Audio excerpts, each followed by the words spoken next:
Então, pessoal, boa noite. Então, hoje nós vamos fazer o nosso feedback, né, da nossa avaliação semestral, que foi na semana passada, né, para tirar qualquer dúvida aí que tenha ficado, né? Então, com isso aqui a gente encerra o semestre, né, e na semana que vem a gente vai fazer a nossa avaliação final para quem ficou aí pendurado, tá certo? Bom, vou falar um pouco da avaliação final, ela vai ser nos mesmos moldes das nossas avaliações integral do semestre, né? Então, vai ser uma avaliação objetiva, como as outras que nós fizemos, e só que o conteúdo é tudão. Beleza? Em relação à avaliação da semana passada, como é que foi para vocês aí? Foi tranquila? Como é que foi?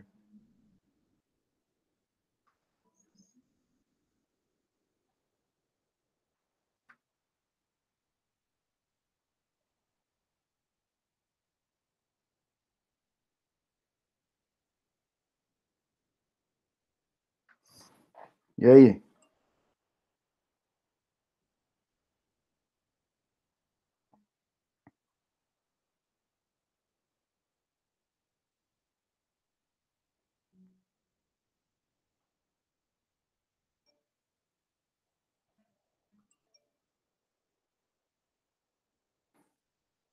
Tranquilo? Tá bem. Bom, vamos ver então o que pegou na nossa na avaliação da semana passada. Vamos lá, deixa eu mudar aqui a tela. Aí. Então, as questões elas não vão aparecer, elas não vão aparecer na mesma sequência que vocês, porque o aula ele embaralha, né, tanto as questões como as opções, tá? Então, a primeira questão que aparece para a gente aqui é em relação ao SSL. Era uma aula semipresencial que eu deixei material para vocês fazerem a leitura e o laboratório, né? Então, vamos lá. Para entregar a segurança em uma conexão HTTP, é utilizado o SSL, o Secure Sockets Layer, que permite a autenticação e cifragem em uma transferência de dados entre cliente e servidor. O padrão de gerenciamento de chaves utilizado no SSL é o quem leu o material, está lá, X509. Isso aqui também, se vocês fizerem uma pesquisa, né, é só vocês entrarem lá no Google, né, pegarem qualquer material que fale sobre o SSL, que vai aparecer o X509. Vamos ver aqui. O próprio Wikipedia tem.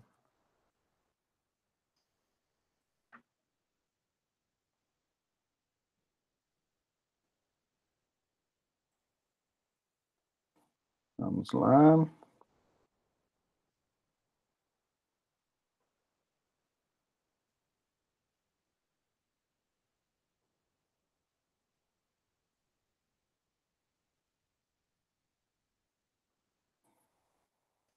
Vamos procurar aqui.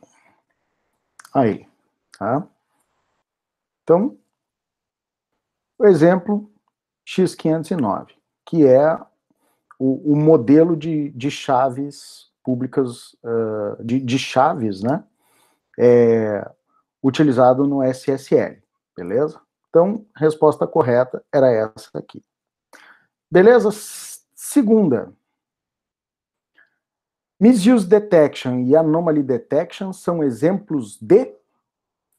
Aí a gente tinha aqui mecanismos utilizados por IDS para detecção de ataques, né? O que é o IDS? É o Intrusion Detection System, que são os sistemas de detecção de intrusão, né? Isso aqui, se eu não estou enganado, foi uma aula semipresencial que eu deixei para vocês, tá certo? Então, padrões de comportamento de atacantes de serviços baseados em SSL não tem nada a ver. Tipos de ataques baseados em worm também não tem, na verdade, não tem nada a ver, né? Quer dizer, tem a ver porque o comportamento de um worm, né, gera uma detecção de anomalia. E técnicas de ataque de negação de serviço também não tem nada a ver, né? Dúvidas a respeito dessas duas questões? Negativo. Beleza.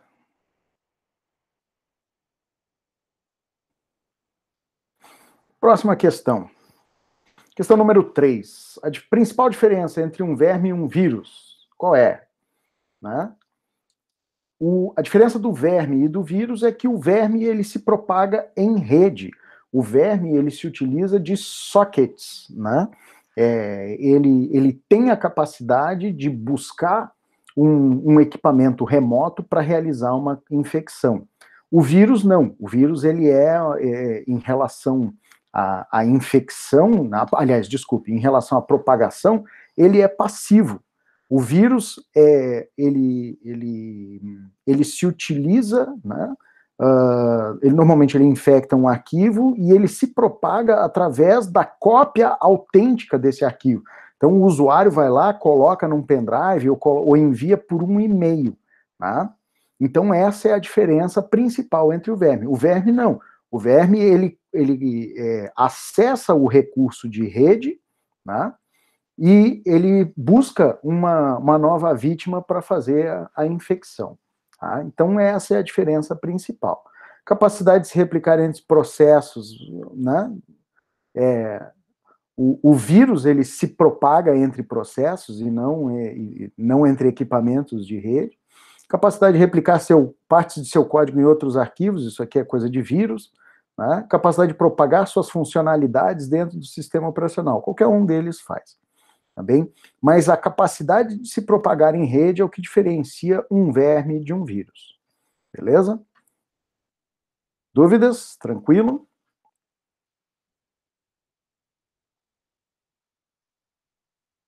Tudo ok. Beleza. Questão número 4. Determinado atacante propagou um software malicioso que permitiu a criação de uma botnet. Essa rede está realizando um ataque de negação de serviço bastante difícil de contornar, uma vez que não é possível identificar de onde estão sendo controlados os elementos da botnet, que aparentemente apresentam tráfego com vários endereços diferentes dispersos pelo mundo. Este é um exemplo a gente viu, o ataque de negação de serviço distribuído por reflexão, né? Então, o que acontece? Eu tenho normalmente 2 ou mais níveis de controle, né? E ao invés do atacante ele se expor diretamente atrás da botnet, ele cria uma rede, né, de equipamentos infectados que controlam um segundo nível de equipamentos que esses, por fim, vão fazer, então, o ataque de negação de serviço. Tá? Nós vimos isso aqui na aula de tipos de ataques, né? Ataque de negação de serviço distribuído direto, não, porque não é direto. Invasão por proxy não tem nada a ver, não é invasão. Né? Comprometimento de serviço por refração, não, porque não é refração, é reflexão. Beleza? Tranquilo? Essa questão aqui tá... Nada essa daí. Essa aqui essa aqui foi cheia de amor, né? Os firewalls são mecanismos de proteção de perímetro baseados em filtragem de tráfego. Os firewalls especializados capazes de filtragem de tráfego em nível de aplicação. Opa.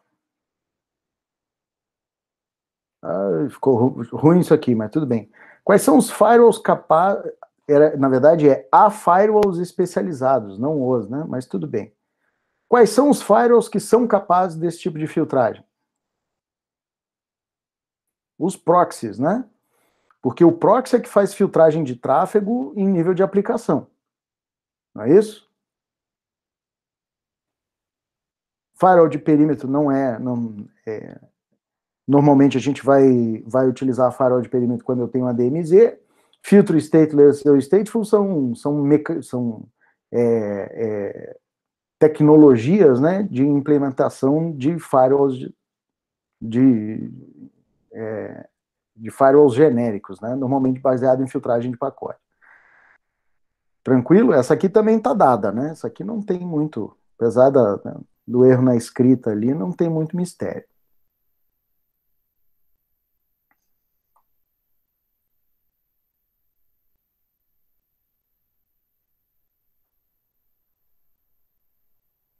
E para a gente fechar, deixa eu ver, não, são 8 questões. Sexta questão. Qual é a diferença entre um screening router e uma screening subnet? Né? Essa aqui foi a nossa última aula, se eu não me engano, que foi a aula de firewalls, né? O screening router, ele é um equipamento responsável pela filtragem de tráfego na saída da rede, enquanto a screening subnet é uma subrede monitorada, criando um perímetro de segurança entre duas redes com uma terceira subrede. Tá? Então, o screening router é só um roteador que ele tem a capacidade de fazer a verificação, enquanto a minha screening subnet é uma subrede inteira que eu utilizo como para distanciar, né, a minha rede interna da externa e eu fazer um tratamento um pouco mais rebuscado do meu tráfego. Tá? Screening router é um roteador filtrador, enquanto screening subnet é subrede isolada com equipamentos infectáveis. Né? Não é bem isso, não tem nada a ver. Screening router é uma técnica de monitoramento que isola o roteador para filtragem, enquanto screening subnet isola uma subrede inteira impedindo passagem de tráfego. Não é bem isso. E um screening router é a parte de uma screening subnet. Também pode ser, né? Mas ele não é... Pode ser não, né? Ele não é parte, né? O conjunto é a minha screening subnet. O screening router está isolado da minha screening subnet, né? Quando eu tenho a screening subnet, eu tenho toda a... eu tenho todo um conjunto de elementos, né, de dentro da subrede que fazem parte. Tranquilo é essa também, né? Dúvidas?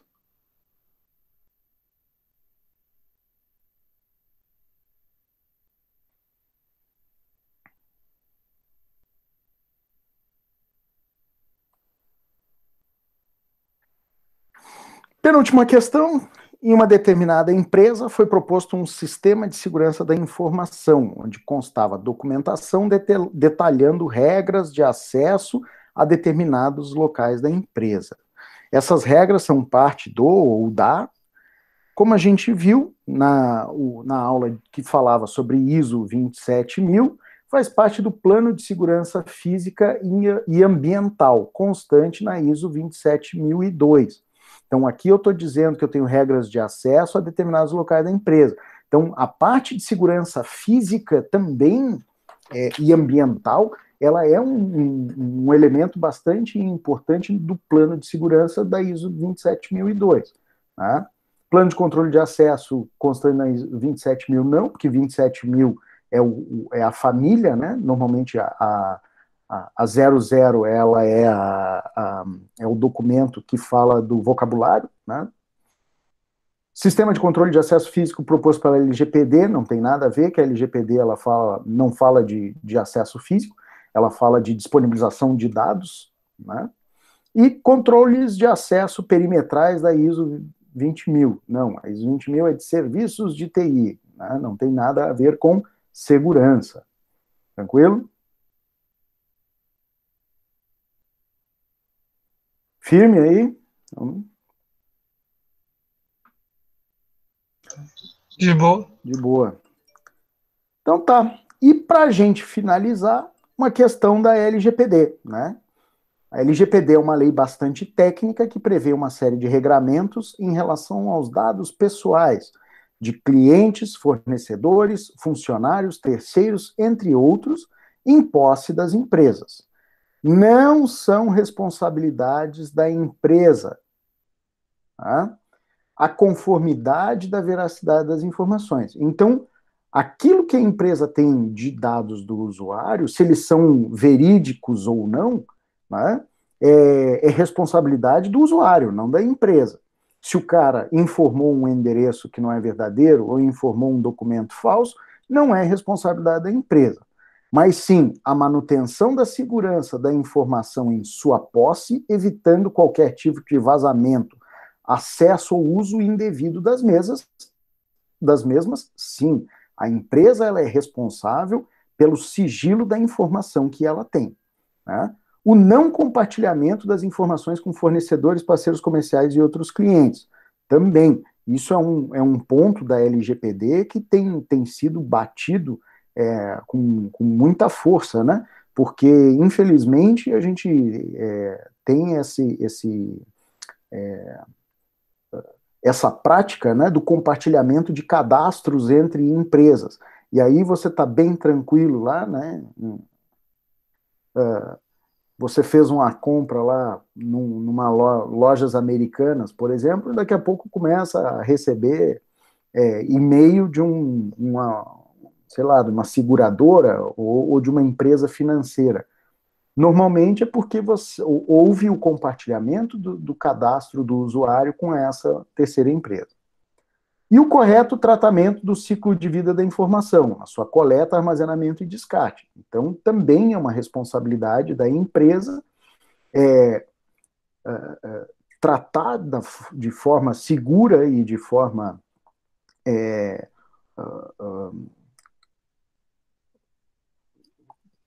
de forma responsável, né, a coleta da informação e com a manutenção da segurança dela, o armazenamento dessa informação e quando há o descarte dela, seja quando essa informação ela é removida, né, do armazenamento ou quando eu descarto um equipamento, né, ou uma peça de um equipamento onde há armazenamento de informações. Então, essas são duas situações onde a empresa também é responsável. Tá? Mas as informações serem verídicas, aí o negócio não é com a empresa, é com o usuário. Beleza? Então, pessoal, provinha bala, né? 8 questõezinhas aí, só para a gente fechar o semestre, beleza?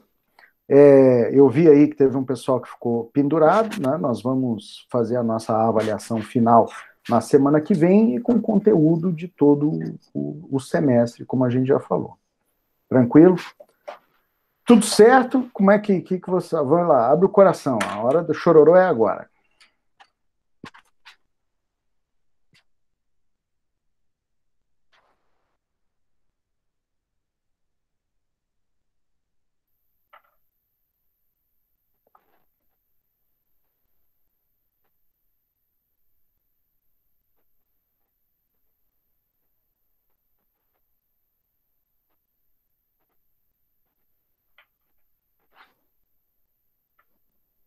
Bom, pessoal, então, já que ninguém tem nada a declarar, então a gente encerra por aqui. Agradeço a todos aí a presença. E para quem ficou pendurado, semana que vem a gente se encontra. A gente se encontra. Beleza. Feito, Gustavo. Então, sempre as ordens aí. Fala, Pedro. Última dúvida que eu acho que eu já sei. Para saber a minha nota final, é para me somar tudo? A nota tá no... Sim, você soma, mas a tua nota já tá no portal, tá publicada. A nota final ali? Sim. A nota da P1 a P2 é a S. A nota tá lá. As notas já foram publicadas, Pedro.